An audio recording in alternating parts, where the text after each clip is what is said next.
Hey guys, welcome back to the channel. Maverick here, bringing to you another episode of Steinsgate 0. So, this is slightly out of our normal scheduled programming, but I actually am on a mini holiday right now, visiting my family, since it is the holidays over here. And whilst I'm not in my home, the beauty of a non-seasonal anime is that I can pre-record it.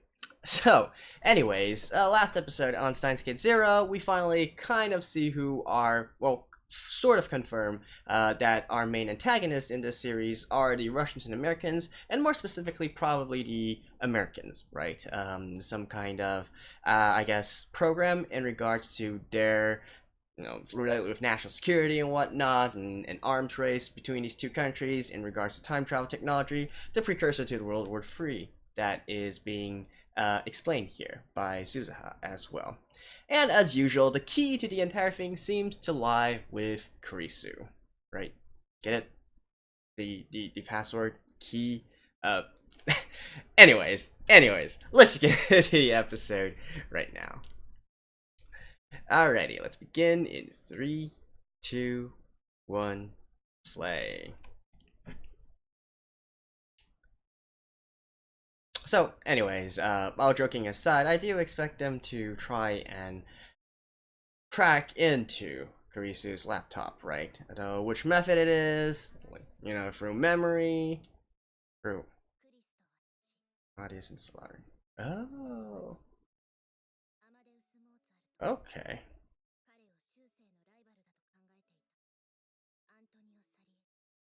Okay, Solario is, Huh.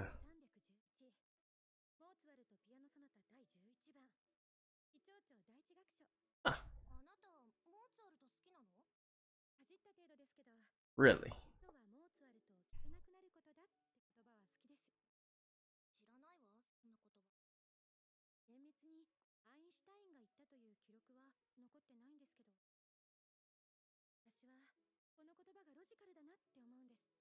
Okay.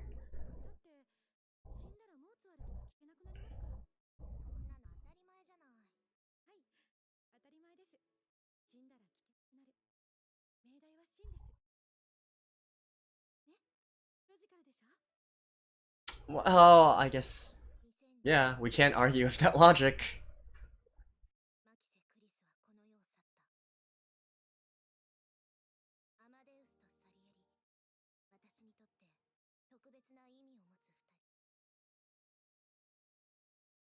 I guess this is the clue to cracking the password.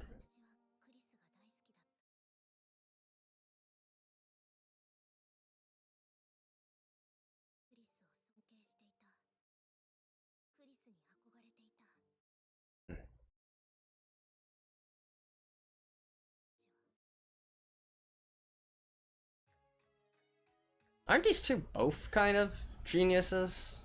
I mean, Maho is still quite young, isn't she? Anyways, let me skip this real quick. Okay.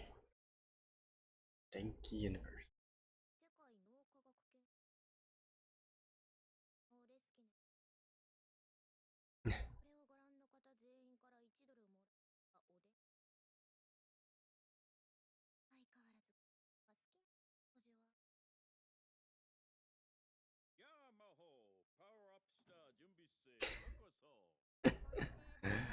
This accent, man.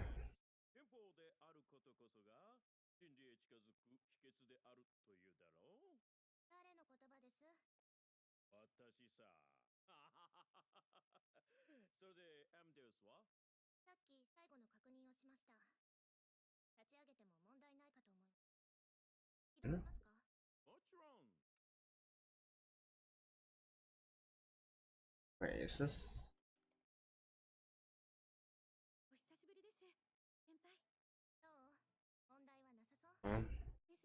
Never mind.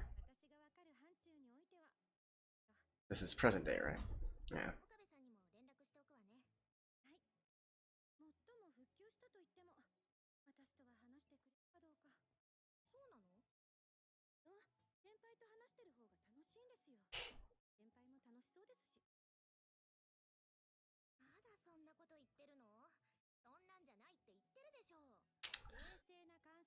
I still...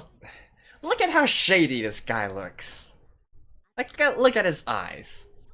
I know if I'm biased or not, but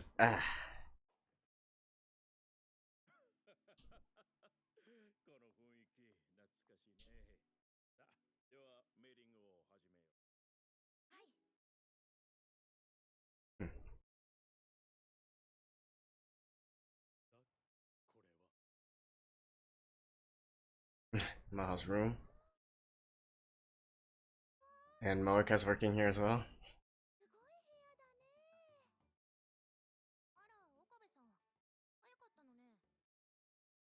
Cool.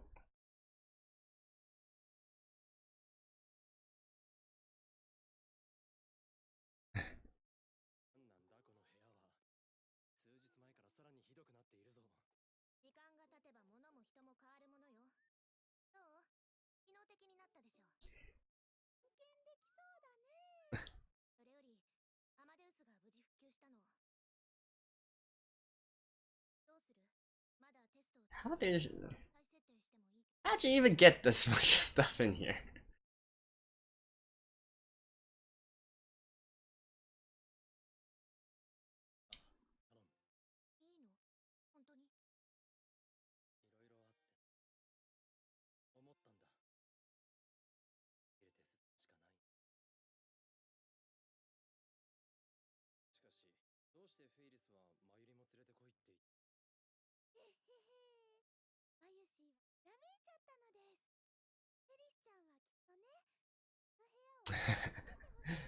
Okay.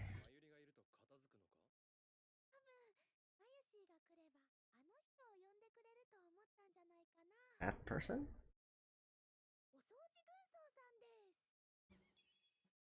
Whoa.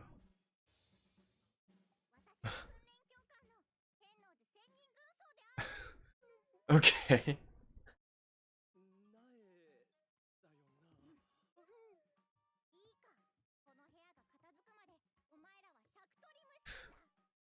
What? Where did you live?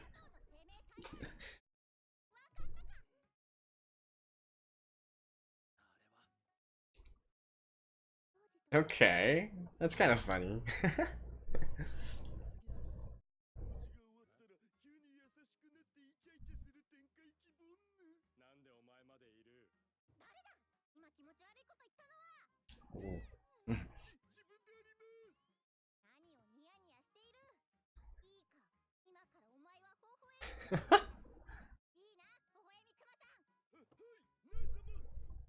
Nice summer.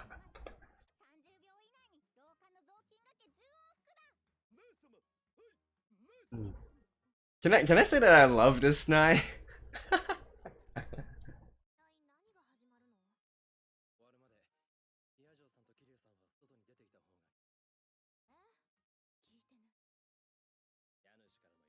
Oh, I thought they were supposed to help out with cleaning as well.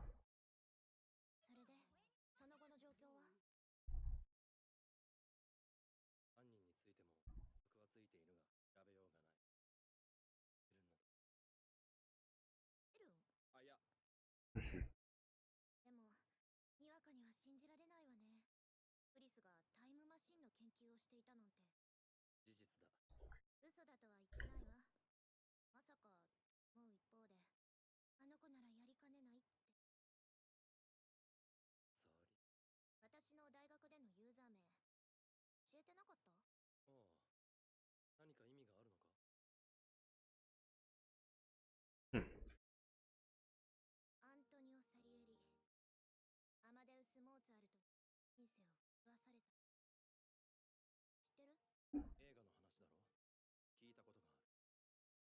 I can remember.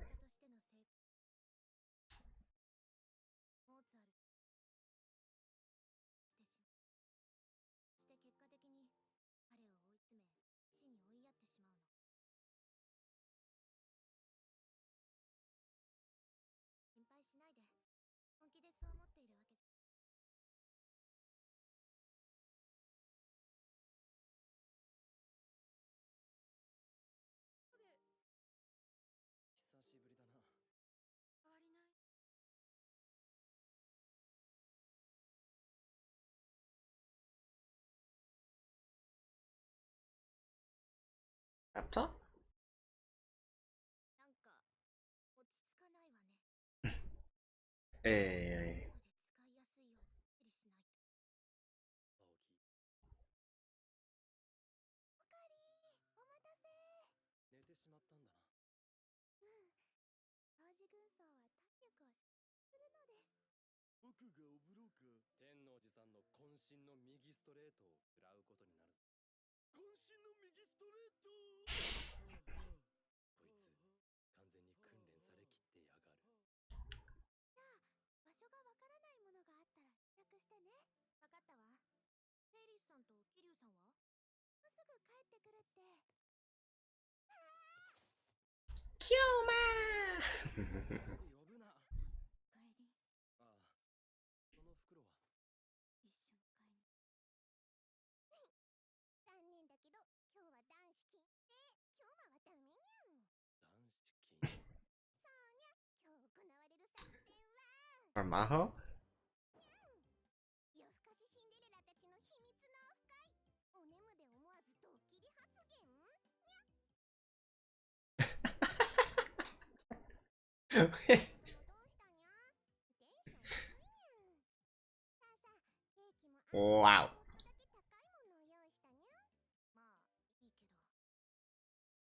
それにしてもマフニャンはお人形さんみたいだからなんでもにゃんにゃん。その呼び方やめて。 And why are you wearing something like that? すっ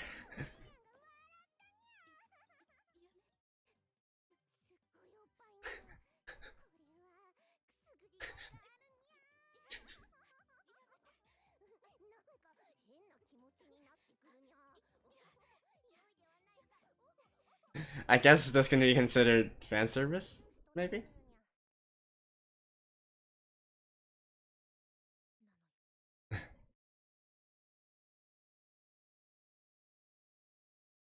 何を書いているの？小説。書いてるの？優秀。何言ってるの？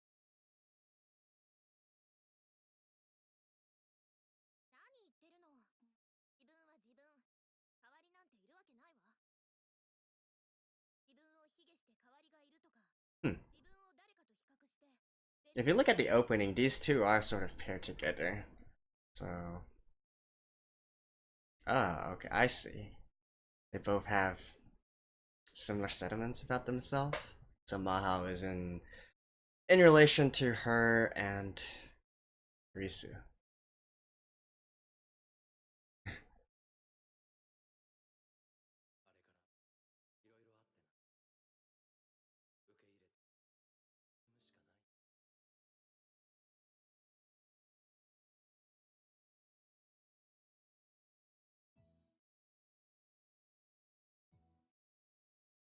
れからいろいろあってな。受け入れてむしかない。浮き輪、美術品みたいに美しい反応をしているわ。 Okay. XZ08 イメージセンサー。なんでこんなものがここに？あばらにこんな場所があったなんて。お先輩。 Well, it is the electric street. 立てるものが好きなの。子供の頃は日本のプラスチックモデルをよく。 Okay, okay. Sort of a geek. ハンダ付けでよくやけどしたものよ。みんな同じなんですね。本当。 Really?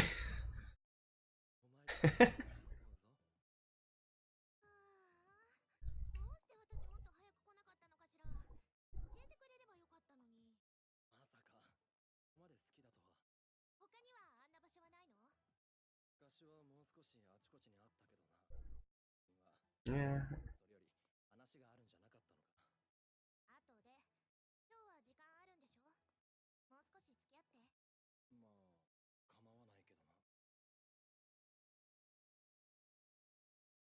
まあ構わないけどな。 Okay.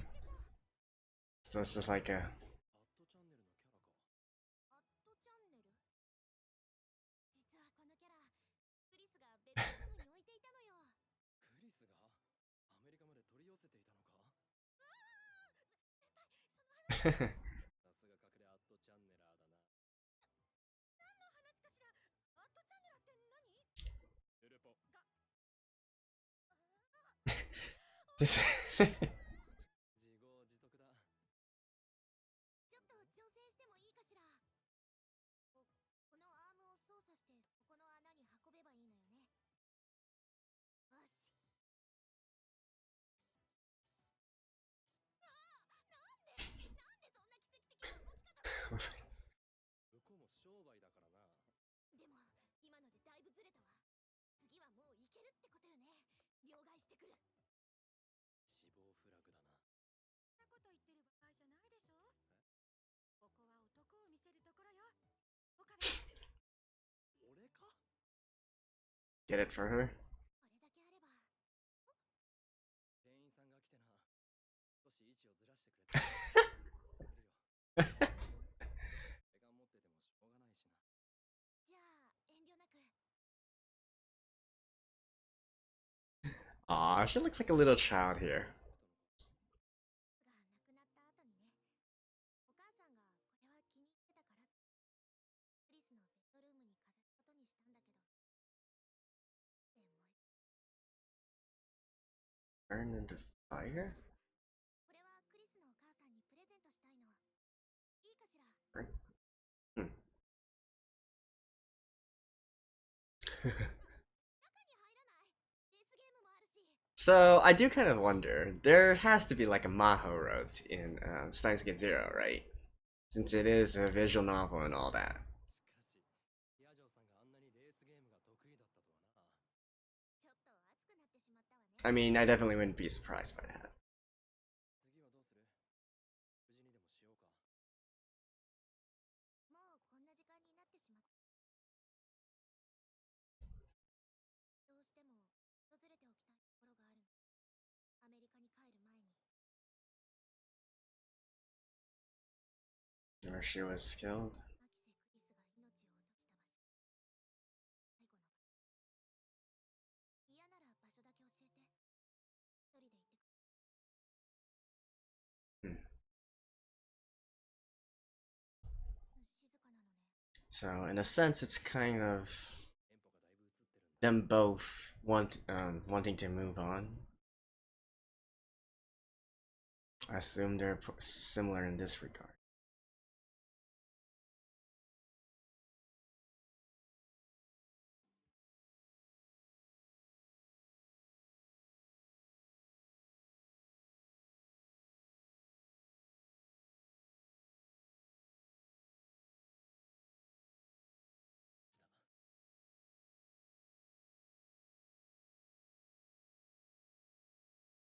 Yeah.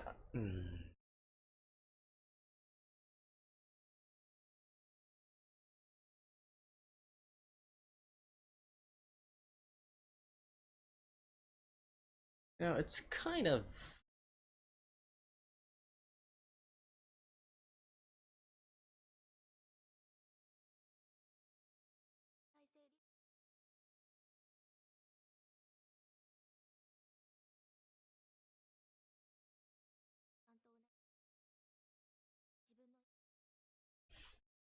oh, you'd be surprised, Maho. と同じ軸上にいるの。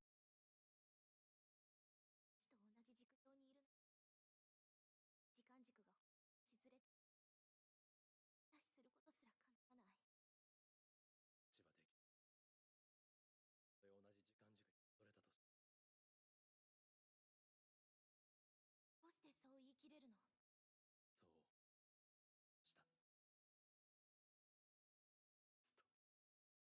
そうした。岡部さん、岡部さん。ダサい。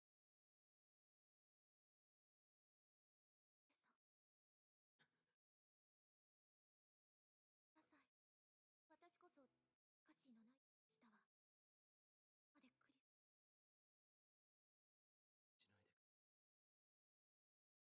本当にセミナーで知り合っただけなの。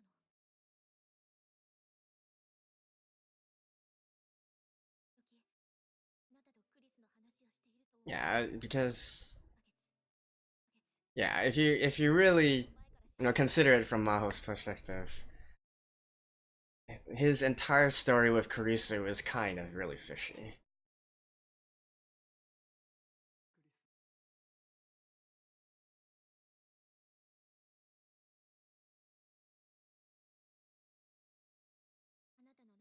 including the fact like he knew exactly right here where she died and what.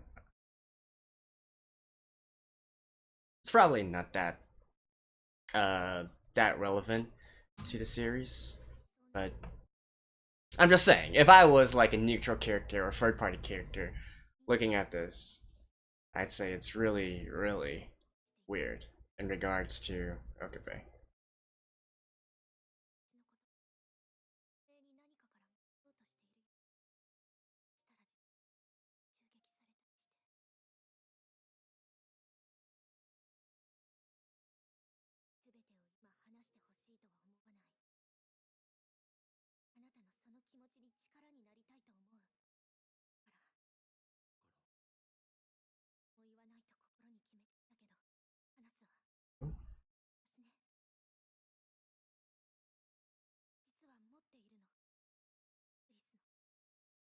ラップトップ。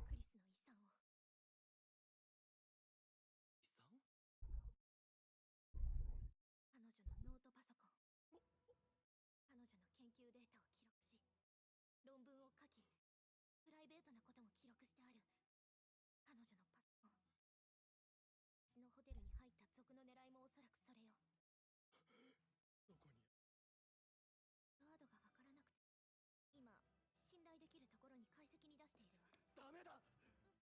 そのパソコンはパンドラの箱だ。開けてはいけない。中に入っているデータは世界を滅亡へと導く最悪だ。どういうこと？話しただろう。タイムマシンの開発をめぐってアメリカとロシアで争いになっているって。そのパソコンに収められているであろうデータは両国が最も欲しがっているものだ。第三次世界大戦の引き金となるものなんだ。第三次 Yeah, you got a lot more explaining to do now, Okabe. Alright, I'll see you guys after this. Alrighty, so the review for this episode is going to be a bit short because honestly there's not that much to talk about for this one. I guess I really only want to mention two things. One is in regards to the to Karisa's laptop, right? So last episode I was thinking, hey, they're probably going to be thinking of a way to get into that laptop to see what's really on it, right? Although here at the end, you know, Okabe's attitude is no, stop, we shouldn't, that is Pandora's box, we shouldn't open it, we should probably like destroy it or something, right? That is the cause of World War III with the arms race and whatnot.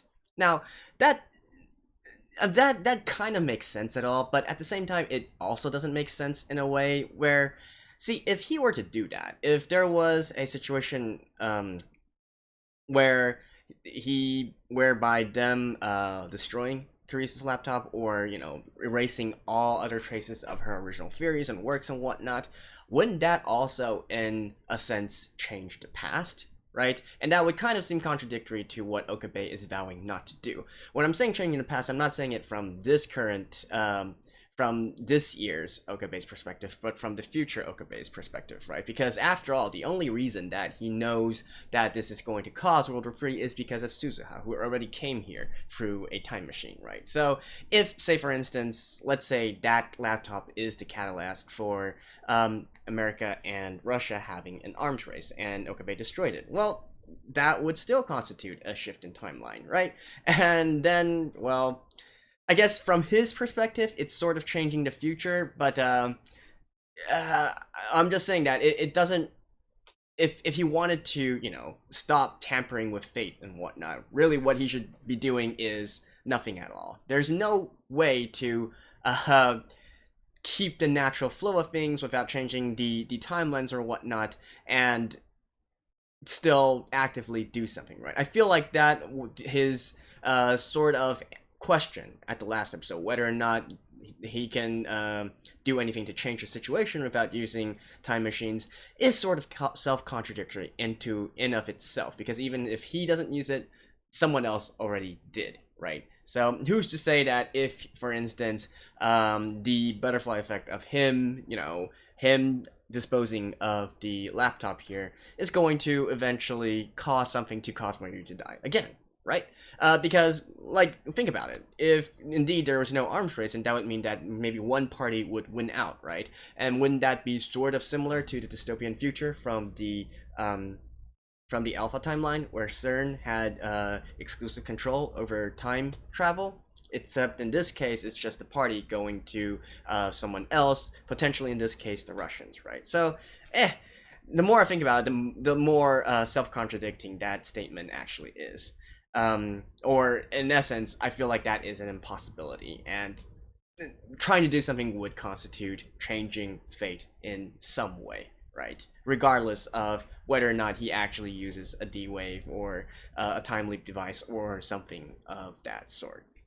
Although I guess it maybe not it's maybe not all that important in any case, since it ties into the second thing I'm talking about, which is in Maho's character. And what I'm talking about here is really only in this episode I suddenly realized that Maho represents a very different character in all the Steins Gate characters compared to Okabe's friends, right? Because this is the only one who really truly knows about Kurisu beyond Okabe, and is the one who is going to want to save Kurisu, right? The rest of them, in essence, Okabe was the only one shouldering that throughout the entire time, right? The rest of them don't even know who Kurisu is. Maho, on the other hand, is completely different. If she knows that there's actually some way to bring Kurisu back, she is absolutely going to jump at this kind of opportunity, right? So I do believe that Maho is probably going to be the one who eventually pushes Okabe to do something about it, whether he wants to or not. So yeah, in the end, I mean, we already know the end of the actual story, right? But I guess it kind of does make sense for Maho to be the one the one actually pushing Okabe to do this, because she is more on Kurisu's side after all, in comparison to all the other companions that we have. And again, I'm really curious if there is a Maho route in the visual novel. I'm guessing there probably should be, considering this episode is really like, I don't know, it's kind of like, when you're going on a specific girl's route and you're trying to date her and whatnot. Although, I guess in this case, it's also an integral part of the story. But I'm just saying, I wouldn't be surprised if in the end, her ending, we have a choice of Maho's ending, right? And I gotta say, that's, I know, it's intriguing to me as well, her character, since in some sort of way she's also kind of similar to Kurisu, all being geeks, being nerds and all that, which also ties into basically Maho's inferiority complex, right? Which also ties in nicely with Moke as well, but we'll see about that anyways.